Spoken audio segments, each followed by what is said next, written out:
So, Minions and Monsters. Yeah. Release date, July 1st, 2026. Universal Pictures distributor, production companies, Illumination and Universal.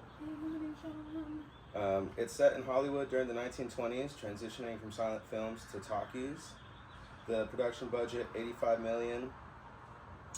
Opening weekend, 3-day weekend, domestic, $36 million. 5-day holiday weekend, $61 million. Opening international, $98.5 million. Opening worldwide, about $160 million. So the current international gross, approximately $118 million.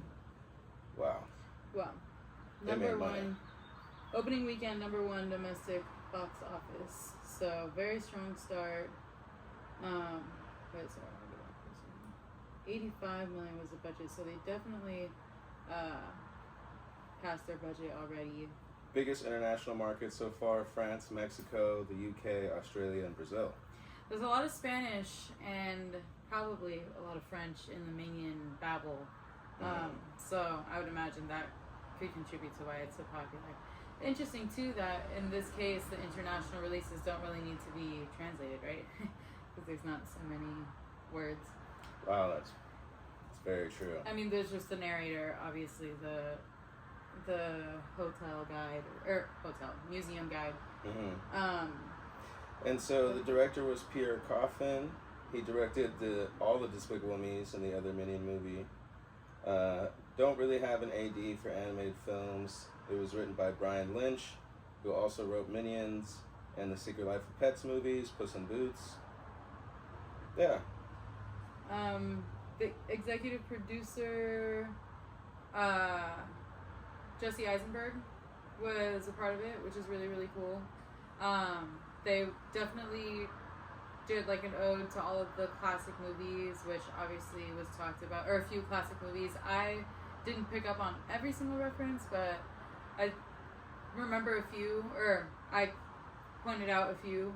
I'm having a hard time remembering now, but Casablanca, The Blob, yeah. Citizen Kane, A Trip to the Moon, Modern Times, Safety Last. I only know Casablanca and The Blob. Yeah, Citizen Kane I've heard of, but I've never seen. Same with Trip to the Moon. But I think A Trip to the Moon is like one of the very, very, very first movies. So anyway, it's really cool that they did their research and were able to interpret these stories in an entertaining way. Because yeah, it was, I think, everything that you would expect from a Minions movie. It was entertaining, it was funny, it wasn't too annoying with like the Minion babble, I don't think. I thought that they were all super funny. Yeah, I thought it was all really funny. The fact that they had the museum guide kind of hosting, or narrating the whole story, I think helped, obviously, and we focused on the two Minions, mostly Henry and James. I think Henry was the main one, though. So yeah, I think just having that story and having somebody to follow, or characters to follow, made it easier and fun. It wasn't a long movie. It was, always change in environment too. So I thought it was a pretty good movie. Yeah, Christoph Waltz was really cool. Right. His voice was very recognizable. Jeff Bridges too. I thought he was kind of hard to recognize a little bit, just because we knew I was looking for him, but he didn't always sound like him. Or he was playing the twins, so I guess one of the voices was a little bit different. But yeah, I thought that was a little interesting, his character, the Bridges character. But nevertheless, it was definitely a dope movie. The main guy, Henry, the main minion, him having a passion for storytelling and being ambitious throughout the whole film and still mixing in the comedy was really great. I got no problems with this movie. I'll give it 4. I give it 4 maybe too. 4.5. Yeah, I don't see why not. It was, like I said, good pacing, entertaining, funny.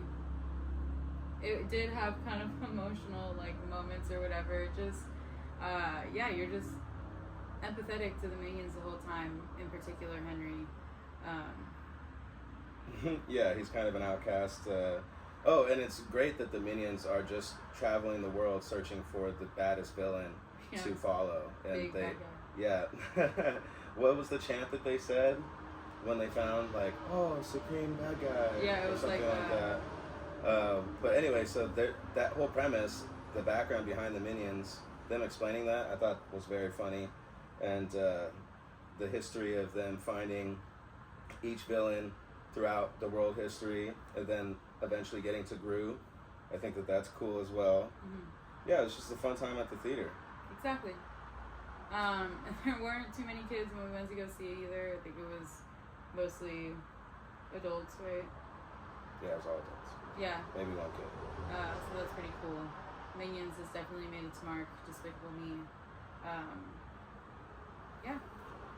AMC, if you're listening, and we know that you are, sponsor us, send us out to premieres. We'd like to see the Odyssey. I mean, it's ridiculous that the only 70mm IMAX screen in NorCal is at the Metreon in San Francisco, the Metreon. The mall or whatever is dumb. Fix that. We can fix that. We'll help you fix that. Both of us. Sponsor us. Angel Studios. If you're listening, we know that you are. Just no. Illumination. Illumination. If you're listening, and we know that you are. Angel Studios is our last thing. Illumination. And Warner Brothers. Absolutely. Warner Brothers. Wait a minute. Wait a minute. It's Universal. Because they have Minions on the back lot. Illumination and Universal, exactly. I remember that. Because I'm a long-time Universal loyal fan. So, if you're listening, and we know that you are, send us out. We're ready. Yep. Okay, like and subscribe.